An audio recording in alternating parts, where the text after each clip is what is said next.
Hola a todos, bienvenidos. Seguiremos con esta serie Yel, Laia Palek. El resultado final fue que a las 7 de la noche la chica guapa de arquitectura llegó puntualmente a mi dormitorio a recogerme. Era la primera vez que lo hacía. Ali me había invitado a una cita nocturna. Pasé toda la tarde eligiendo un atuendo adecuado. Pidiendo consejos a mi hermana mayor, pero estaba ocupada con una entrega, así que recurrí a la ayuda de mis dos amigas. Y fue guay que me dio consejos como si fuera una experta en citas. Terminé ensayando varias frases y gestos, preparándome completamente para no avergonzarme en esta cita romántica. Algo que me desconcertó, sin embargo, fue que mientras yo iba elegante, como si fuera un desfile de modas, Day apareció con una camiseta y unos vaqueros. Claro, seguía estando muy guapa, pero el ambiente era muy informal, más como si estuviéramos pasando el rato con amigos que en una cita de verdad. Pero la perdoné porque me trajo un casco nuevo color pastel. Dijo que era especialmente para mí. Era muy lindo, eso me encantó. Mientras estaba sentada en la parte trasera de su bicicleta, Day no perdió la oportunidad de avergonzarme aún más. Dijo que hacía frío y que debería abrazar a la persona que tenía delante para entrar en calor. Por supuesto, me puse roja como tomate, pero hice lo que me dijo. Además, esta vez no llevaba una chaqueta para que me aferrara como la última vez.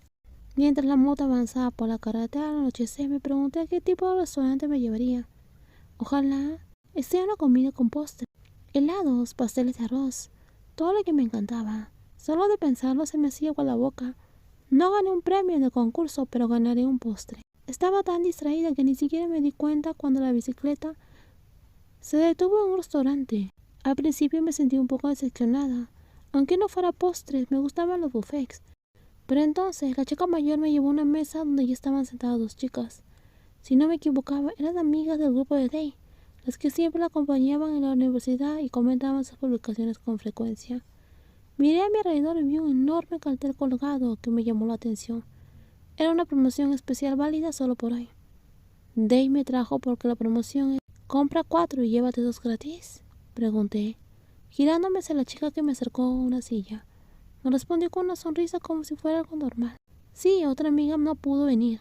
Está ocupada peleándose con el gato de su compañera de cuarto.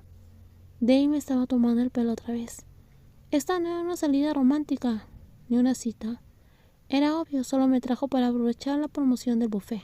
Y ahora me siento muy estresada. Quería distanciarme un poco de mi yo de la preparatoria. En aquel entonces era la líder de un grupo de chicas poderosas en la escuela. La reputación de Jay de ser terrible empezó cuando discutí con un profesor sobre lo que le gustaba a mi hermano mayor. Después de eso, algunos de mis amigos dejaban de tratar conmigo por miedo a ser atacados también. Pero por otro lado, algunos pensaban que era genial y se acercaban llamándome jefa. Y recordé cómo era la líder de ese grupo de las diosas. Pero hoy Day me llevó a una barbacoa con dos amigas, una de las cuales había estudiado en la misma escuela que yo. Aunque Vi estaba en otro curso y un año mayor que yo, el nombre de la líder de las diosas era tan famoso que decía que jamás podría olvidarlo. Jay, eres increíble, ¿lo sabes? De los 3 profesores a los cuales te has enfrentado, nadie se ha atrevido a desafiarlos. Sobre todo al que le preguntaste sobre las calificaciones. Te admiro más, me estoy emocionando. La niña que estaba en el mismo grupo que Dave, pero estudiaba negocios, usaba su mano derecha para hacer la carne y la mano izquierda para secar de las lágrimas. Vi siempre me decía que había un estudiante en su escuela que era valiente, increíble, decidida y la número 1. Nunca imaginé que fueras tú, Jane, dijo otra amiga. No soy tan valiente, dije.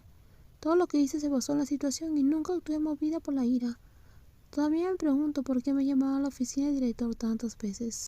Al final casi terminamos de almorzar. Una de las amigas de Jane, Piro, dijo que no tenía que pagar porque mi presencia ya había bajado la cuenta. Pero aún así no quería ser egoísta, sobre todo porque estaba disfrutando tanto la comida. Así que insistí en dividir la cuenta. Al ver mi determinación, las 3 nos discutieron. En cierto modo, esa comida me ayudó a superar la decepción de no haber ganado ningún premio.